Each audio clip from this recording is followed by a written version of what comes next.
Saludos jóvenes, solamente quise hacer este video para poder terminar con la clase que por cuestiones de falta de energía eléctrica pues ya no pudimos terminar.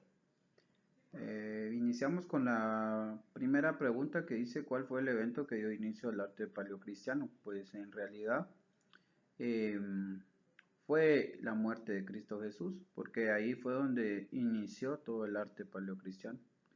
¿Por qué? Porque ahí nació el cristianismo, a partir de la muerte de Cristo. En resumen, eso sería, ¿verdad? Tenemos aquí que... Saludos jóvenes.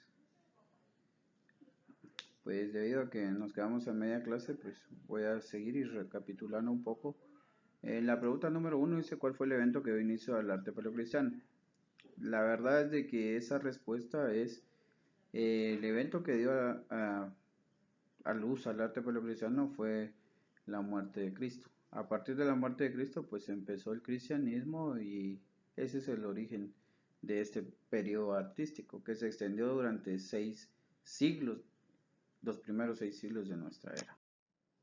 La número 2, las principales características de este arte, pues es que su centro, se podría decir, fue Roma y es también el símbolo de la cristiandad, ¿verdad?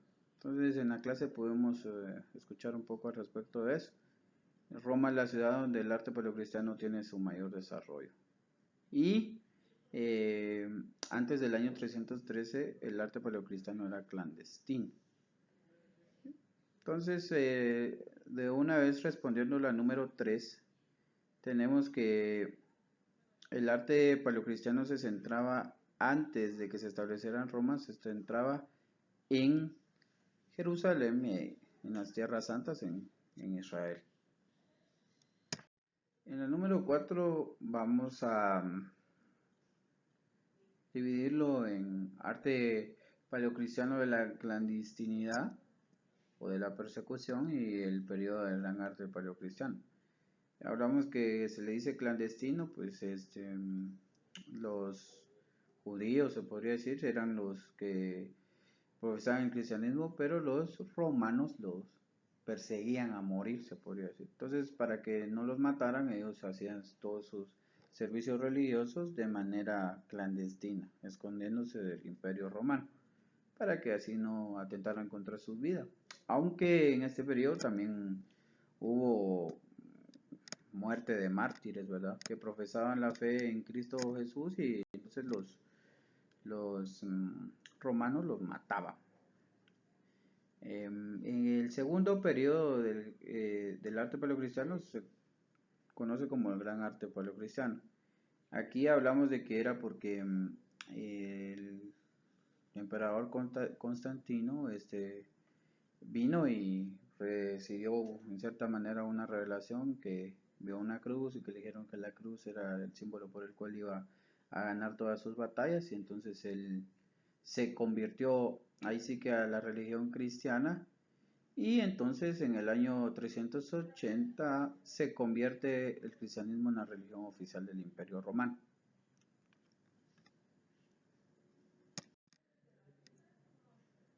Para solo recapitulando, la número 5 pues ya dijimos que era Constantino por el sueño que tuvo. La número 6 pues es el año 380 después de Cristo. Llegando a la número 7 pues dice, describa qué son los domos ecclesiae y qué tienen que ver con las iglesias. Pues los domos ecclesiae, como yo les comentaba, pues eran cuevas que se hacían debajo de las casas para poder hacer sus servicios religiosos, que tenían forma de domo, ¿verdad? Y ahí, pues, posteriormente fueron saliendo las edificaciones que hoy en día conocemos como domos. ¿Qué hacían ahí en esos domos eclesiales? Pues eran prácticamente lugares donde se congregaban las gentes a orar, a leer un pasaje bíblico y pues pasaban desapercibidos, pues por encima se podría decir, era una casa normal, pero por abajo era un lugar donde se buscaba Adiós. Para la 8, que es referencia a los cementerios, que serían los cementerios de hoy en día, se divide en areae, que son lugares que tienen como, platicamos que tienen como una tapadera, una caja que tiene tapaderas, ¿verdad? Y ahí adentro de la caja ponían a su muerto y luego la tapaban con algunas piedras o algunas losas, dice aquí, y tenía una pequeña mesa para poder celebrar un servicio funerario. Como les dije, es como los púlpitos o los estados donde hoy en día se dictan las misas o también se predica en las iglesias evangélicas, ¿verdad? Entonces esas tumbas, los aéreas, tenían pues un lugar donde se podía poner una persona a platicar o a orar y compartir algo de la Biblia y en referencia al fallecido, ¿verdad? Ahora, las catacumbas pues son también otra parte, otra rama de los cementerios, pero esos eran cuevas que se hacían a manera de literas bajo la tierra, ¿verdad? Entonces eso les permitía enterrar a varias personas y tenerlo como forma de estanterías uno sobre otro, ¿verdad? Si pueden ver la imagen, pues la parte de abajo pues es clara, ¿verdad? Para la número 9 pues tenemos que platicar un poco de las basílicas, ¿verdad? Las características principales se podría decir, pues toda basílica tiene que tener una forma de cruz. Usted puede verlo en el dibujito, pues tal vez no está tan prolongada la cruz, pero sí tiene forma de cruz. También tiene como una forma de un hombre con los brazos abiertos, ¿verdad? Se lo mira muy bien. Eh, ¿Qué otra cosa? Las basílicas se les llama basílicas no porque tengan un techo curvado o un techo de cúpula. La mayoría de personas pensamos que cuando hablamos de basílica estamos hablando de un edificio que tiene el techo curvado. Eso no es así. Sino que hablamos de basílica cuando el edificio se divide en tres naves. Las naves son los espacios en los que se divide la planta. Cuando hablamos de planta, pues hablemos del suelo, debido a que no se los estoy explicando de manera directa o física, pues si usted puede ver en la imagen de abajo hay unas personas caminando, pues esa es la nave central. Si usted mira detrás de las columnas, pues hay otros espacios, a eso se le llaman las naves laterales. Entonces, una basílica, para que sea basílica, tiene que tener por lo menos tres naves. Si tiene más, pues no importa, pero si tiene menos, entonces no es una edificación basilical.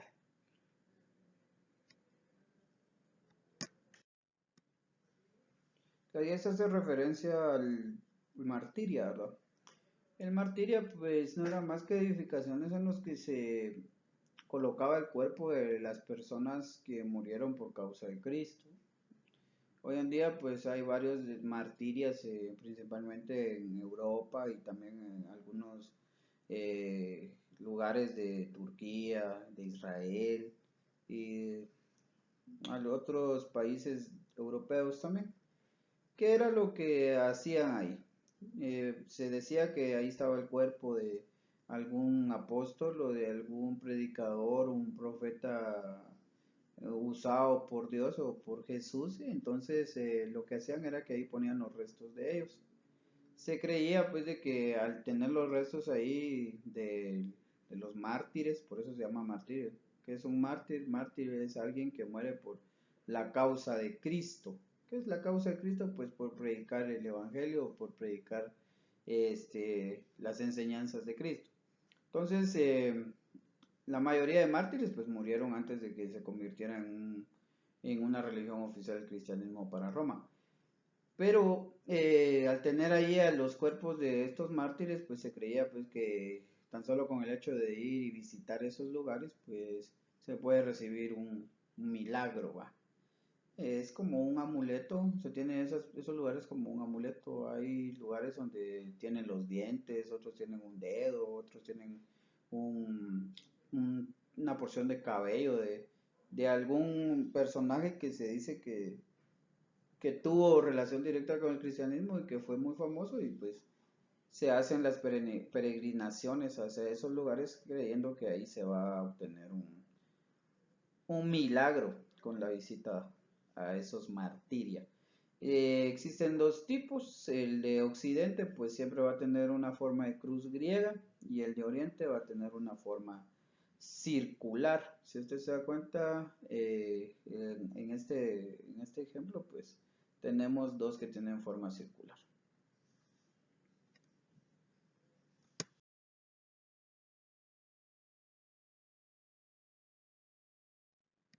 Para hablar de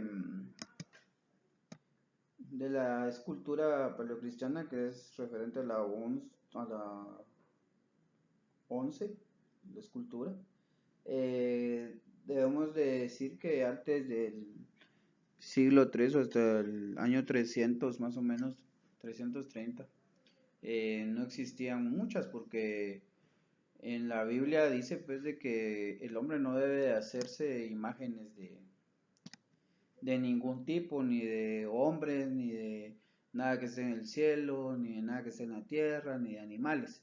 Entonces, en los primeros 3 siglos de nuestra era, eso se respetó mucho. Eso vino a cambiar después cuando Roma tomó el cristianismo como religión oficial, pues ellos empezaron a hacer sincretismo. ¿Qué quiere decir sincretismo? Quiere decir que empezaron a unir su filosofía o sus creencias los romanos adaptadas al cristianismo. Entonces ahí empezó a surgir em, la escultura paleocristiana. Recuerde pues de que los romanos eran buenos para la escultura también. Eh, Se puede decir que una de sus características era que eran monocromas. Monocromas es solamente un color. Eh, Se utiliza el relieve para decoraciones de sarcófagos o también de, ¿cómo les dijera yo? De las tumbas.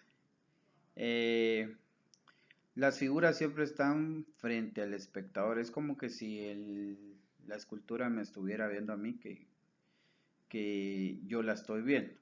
Nunca se representa a Dios porque según la doctrina de Dios, pues Dios no tiene ningún aspecto similar al que nosotros conocemos.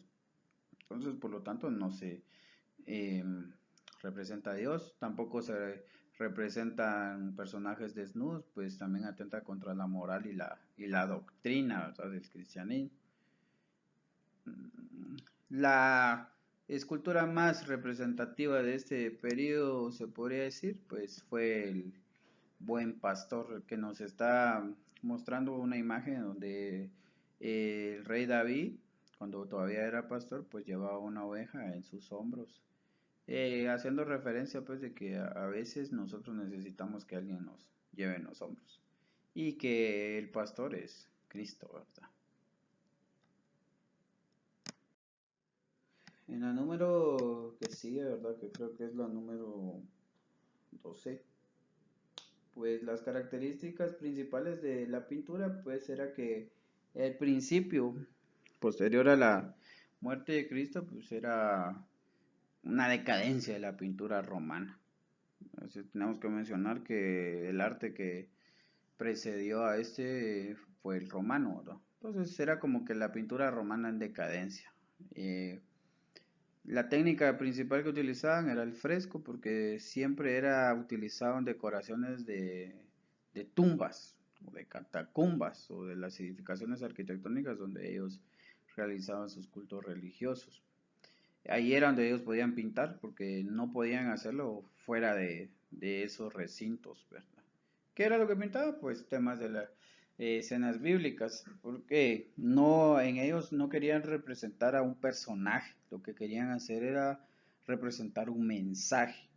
Ellos querían a través de una pintura predicar, como no lo podían hacer de una manera verbal, con libertad, pues lo hacían a través de pinturas o dibujos o imágenes, ¿verdad?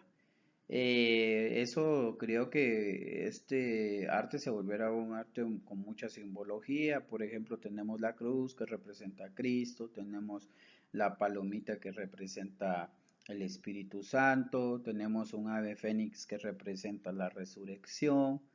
Y entonces ahí se empieza a ver también el sincretismo, pues en la Biblia o en el cristianismo no existe la situación del ave fénix, pero en la mitología griega sí, entonces ahí fue donde se unieron este tipo de pensamientos, ¿verdad? Ya cuando fue oficial el cristianismo como religión en Roma, pues empezaron las decoraciones monumentales y también la técnica del mosaico, que existen varios lugares o recintos o edificios que están decorados con esta técnica.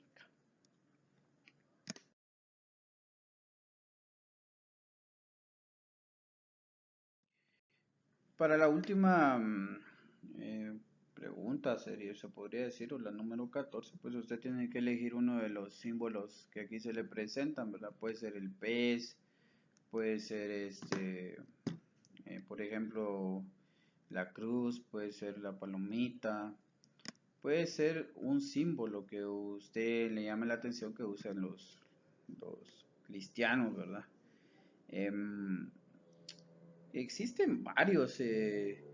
Tenemos también el ave fénix, como les comentaba, y el pescado que representa principalmente a Cristo, ¿verdad? Entonces usted elige uno de los que se le presentan en la presentación, uno de los símbolos y investiga un poco más que por qué surgió esto, que por qué se utiliza y pues empieza a describirlo. Y con eso terminaríamos el laboratorio. Creo que con esto es más que suficiente para que usted pueda realizar su actividad. Eh, Gracias por su atención.